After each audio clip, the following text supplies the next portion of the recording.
Assalamualaikum warahmatullahi wabarakatuh. Shalom sejahtera bagi kita semua. Shalom, Om Swastiastu, Namo Buddhaya, dan salam kebajikan. Perkenalkan, nama saya Nirbita Syari Kinta Permandinta dari kelas H dengan NIM 216736. Di sini saya akan menjelaskan materi tentang break-even point atau BEP.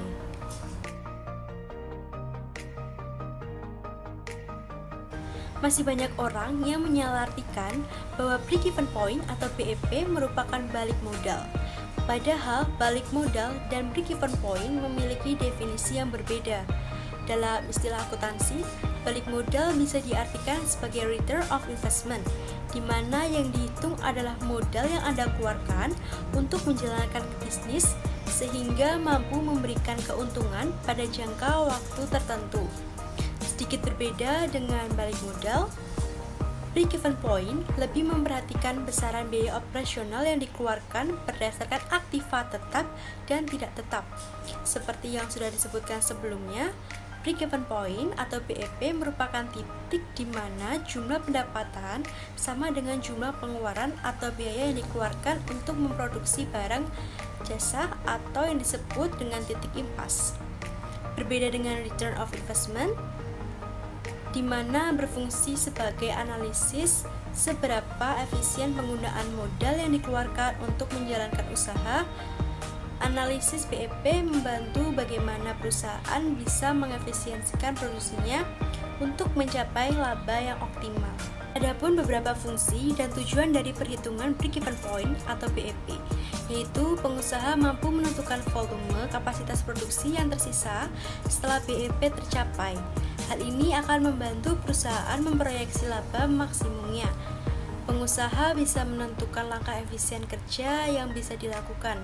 Contohnya yaitu mengurangi beban yang dianggap tidak perlu. Mengetahui perubahan nilai laba jika terjadi perubahan harga pokok. Hal ini karena nilai BEP dengan harga produk dan laba memiliki hubungan yang linear, yang berarti jika salah satu nilai tinggi, maka elemen lainnya juga ikut tinggi. Mampu mengetahui perubahan laba sehingga perusahaan bisa mengantisipasi nilai kerugian ketika terjadi penurunan penjualan. Pengusaha dapat menentukan margin untuk memperoleh keuntungan. Rumus dalam menghitung break-even point atau BEP, yaitu jika menghitung BEP dalam unit, rumusnya adalah FC per P kurangi VC. Jika menghitung dalam rupiah, yaitu FC per 1 kurangi VC per sales, di mana FC adalah biaya tetap, VC biaya variabel, P harga jual per unit, Q jumlah kuantitas atau unit produk yang dihasilkan, dan S volume penjualan. Adapun 4 komponen pembentuk perhitungan break-even point, yaitu yang pertama biaya tetap atau fixed cost, yang merupakan biaya yang nilainya tidak berubah meski ada perubahan operasional bisnis. Perubahan yang dimaksud ini ada atau tidaknya aktivitas operasional perusahaan untuk memproduksi barang pada periode tertentu. Misalnya biaya tenaga kerja, biaya sewa, atau biaya penyusutan peralatan. Biaya yang kedua yaitu biaya variabel atau variable cost. Berbeda dengan biaya tetap, biaya variabel nilainya berubah-ubah sesuai dengan kapasitas produksi. Biaya variabel bisa saja meningkat atau menurun sesuai dengan permintaan. Misalnya biaya bahan baku, biaya transportasi, atau biaya lainnya yang berkaitan langsung dengan kapasitas produksi. Yang ketiga, harga jual atau price. Harga jual merupakan besaran harga setelah menentukan seluruh biaya produksi ditambah dengan nilai keuntungan atau margin. Harga jual biasanya dihitung per unit setelah produksi. Yang keempat, pendapatan atau revenue, yaitu perhitungan hasil yang didapat dari penjualan.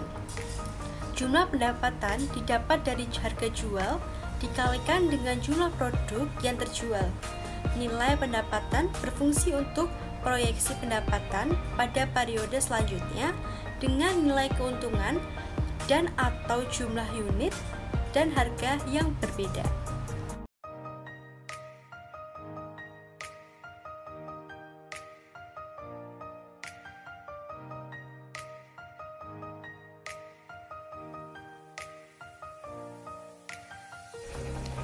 Untuk mencari BEP unit, menggunakan rumus FC per B kurangi VC sama dengan 100 juta per 500.000 kurangi 250.000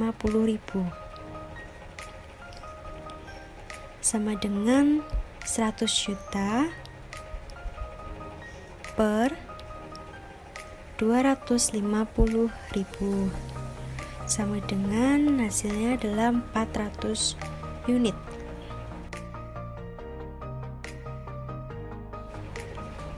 Dan untuk menghitung BEP rupiah menggunakan rumus FC per 1 kurangi VC per sales sama dengan 100 juta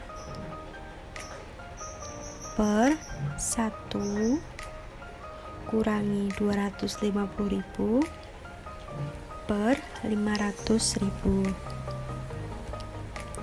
sama dengan 100 juta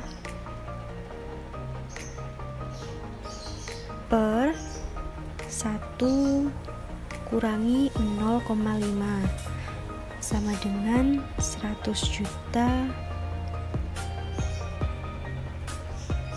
per 0,5. Hasilnya yaitu 200.000. Sekian materi yang saya sampaikan. Terima kasih.